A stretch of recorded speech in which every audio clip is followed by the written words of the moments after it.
দ্বিতীয় দিনের মতো পাল্টাপাল্টি তীব্র সংঘাতে জড়ালো ইরান ও ইসরায়েল। বাড়ছে পরমাণু যুদ্ধের শঙ্কা। এখনো কেন চুপ আরব বিশ্ব? ইসরায়েলি প্রধানমন্ত্রী নেতানিয়াহু দেশ ছেড়ে পালিয়ে যাওয়া গুঞ্জন। মাটির নিচে বাংকারে আশ্রয় নিচ্ছে সাধারণ ইসরায়েলিরা। মাত্র 10 মিনিট দেরি করায় বাঁচল জীবন কিভাবে, জানালেন জীবিত ভূমি। তাহলে কি কিছু ক্ষতি বড় বিপদ থেকে বাঁচায়? এটি কি তার প্রমাণ?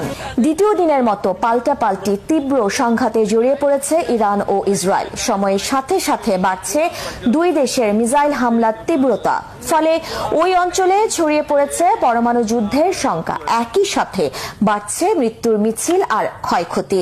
ইরানের হামলায় ফিলিস্তিনের গাজার মতোই ধসে পড়েছে ইসরায়েলের ঘরবাড়ি। ইরানের পরমাণু অস্ত্র তৈরির হুমকি শেষ না হওয়া পর্যন্ত দেশটিতে হামলা চালিয়ে যাওয়ার হুঁশিয়ারি দিয়েছে ইসরায়েল। ভয়াবহ জবাব দেয়া পাল্টা হুমকি দিয়েছে ইরানও। দুই দেশের এমন সরাসরি সংঘাতে জড়িয়ে পড়ায় প্রশ্ন উঠেছে, ইসরায়েল কেন ইরানের উপর হামলা চালালো? আর এখনো কি চুপ করে দেখবে আরব বিশ্ব? কি বলছেন বিশ্লেষকরা? ডেস্ক রিপোর্টে আরো জানাচ্ছেন রিফাত জামান। রক্তের বদলে রক্ত, চোখের বদলে চোখ। প্রতিশোধের আগুনে জ্বলে ওঠা ইরান এমন ঘোষণা দিয়ে পাল্টা আঘাত হানল ইসরায়েলে। আর তাতে ফিলিস্তিনের গাজার মতোই মাটির সাথে মিশে গেল ইসরায়েলের বহু ঘরবাড়ি। ক্ষতিগ্রস্ত হয়েছে আরো বহু স্থাপনা। ইরানের বৃষ্টির মতো রকেট আর মিসাইল হামলায় এ পর্যন্ত 4 জনের মৃত্যুর কথা স্বীকার করেছে ইসরায়েল। আহত হয়েছে আরো বহু ইসরায়েলি।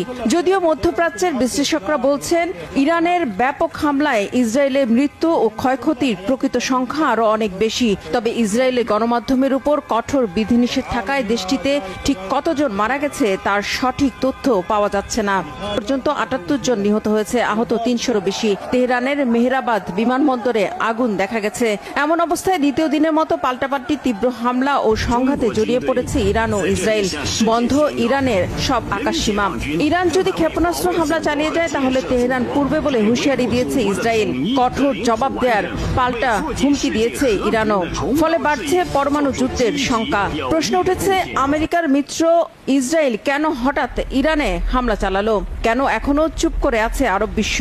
এই সংঘাত পুরোপুরি যুদ্ধে রূপ নিলে কি ভয়াবহ পরিস্থিতি হবে গোটা মধ্যপ্রাচ্যের? পারমাণবিক স্থাপনার হামলার ভয়াবহ পরিণতি কি বিশ্ব সামাল দিতে পারবে? পরমাণু যুদ্ধের ফল কতটা ঝুঁকিতে ফেলে দেবে গোটা বিশ্বের জনজীবনকে? নিরাপত্তা বিশ্লেষকরা বলছেন, ইরানে হামলা ইসরায়েলকে ভয়াবহ বিপদে ফেলে দিতে পারে। তারা বলছেন, অপারেশন রাইজিং লায়ন নামে যে অভিযান ইসরায়েল চালিয়েছে ইরানের উপর তা নজিরবিহীন। 80-র দশকে ইরান ইরাক যুদ্ধের পর এটি ইরানের ভূখণ্ডের উপর চালানো সবচেয়ে বড় হামলা। প্রশ্ন উঠেছে, পরমাণু ইস্যুতে ইরানের সাথে যখন যুক্তরাষ্ট্রের দফায় দফায় বৈঠক চলছে, ঠিক তখন কেন ইরানে হামলা চালালো ইসরায়েল? নিরাপত্তা বিশ্লেষকরা বলছেন, ইরান পরমাণু অস্ত্র তৈরি করছে। এই ভয় থেকেই তাদের পরমাণু স্থাপনা ধ্বংস করতে চাচ্ছে ইসরায়েল। যদিও পরমাণু অস্ত্র তৈরির কথা বারবারই অস্বীকার করে আসছে ইরান।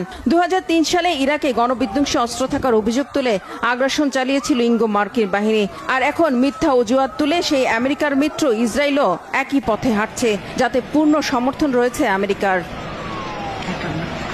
তবে ইরানের পরমাণু স্থাপনা ধ্বংস করা ইসরায়েলের পক্ষে সম্ভব নয় বলে মনে করছেন বিশ্লেষকরা। তারা বলছেন, ইরানের অনেক গুরুত্বপূর্ণ স্থাপনা মাটির অনেক গভীরে, মাটির স্তর এবং শক্তিশালী কংক্রিট দ্বারা যেগুলো সুরক্ষিত রয়েছে, যা ধ্বংস করার মতো অস্ত্র ইসরায়েলের কাছে নেই।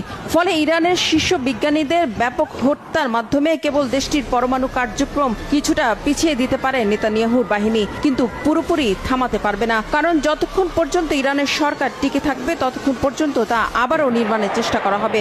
শুধু তাই নয়, গোটা মধ্যপ্রাচ্য জুড়ে হুতি, হামাস, হিজবুল্লাহ সহ ইরানের শক্তিশালী সশস্ত্র সমর্থক গোষ্ঠী রয়েছে, যা ইসরায়েলকে ঝুঁকিতে ফেলে দিয়েছে। একই সাথে মধ্যপ্রাচ্যে থাকা আমেরিকান সেনাদের জীবনও হুমকির মুখে ফেলে দিয়েছে ইসরায়েলের এই পদক্ষেপ। প্রশ্ন উঠেছে, এখনো কি আরব বিশ্ব চেয়ে চেয়ে দেখবে? নিরাপত্তা বিশ্লেষকরা বলছেন, নগর পুড়লে কি দেবালয় রক্ষা পায়? আর এটা কি আরব বিশ্বের অন্য দেশগুলোর অজানা? পুরোদমে যুদ্ধ ছড়িয়ে পড়লে মধ্যপ্রাচ্যের অন্য দেশগুলো কি রক্ষা পাবে? আর পরমাণু অস্ত্রের ব্যবহার হলে তা মধ্যপ্রাচ্য তো বটেই, গোটা বিশ্বকেই হুমকির মুখে ফেলে দেবে। বিশ্বজুড়ে বিশ্লেষক ও নীতি নির্ধারকরা এই সংঘাতের সম্ভাব্য পরিণতি নিয়ে তাই গভীর উদ্বেগ জানিয়েছেন।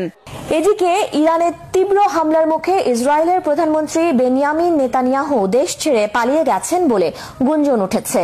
মাটির নিচে বাংকারে আশ্রয় নিয়েছে ইসরায়েলের বহু সাধারণ মানুষ। আর ইসরায়েলকে সমর্থন দিলে মধ্যপ্রাচ্য থাকা যুক্তরাষ্ট্র, যুক্তরাজ্য ও ফ্রান্সের সেনা ঘাঁটি ঘাঁটিও জাহাজে হামলা হুমকি দিয়ে রেখেছে ইরান। হিজল জুবাইরের ডেস্ক রিপোর্টে বিস্তারিত।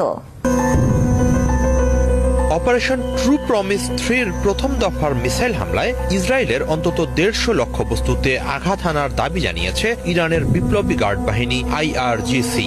আইআরজিসির অন্যতম শীর্ষ কর্মকর্তা ব্রিগেডিয়ার জেনারেল আহমদ ভাহিদির বরাত দিয়ে একথা জানিয়েছে ইরানের রাষ্ট্রীয় সংবাদ মাধ্যম প্রেস টিভি। ভাহিদি জানান, ইসরায়েলের আক্রান্ত ওইসব লক্ষ্যবস্তুর মধ্যে কৌশলগতভাবে খুবই গুরুত্বপূর্ণ বেশ কিছু সামরিক ঘাঁটি আছে। এদিকে ইসরায়েলে চলমান এই হামলা সহসাই থামবে না। জায়নবাদীদের চরম শিক্ষা দিতে পাল্টা হামলা অব্যাহত রাখার ঘোষণা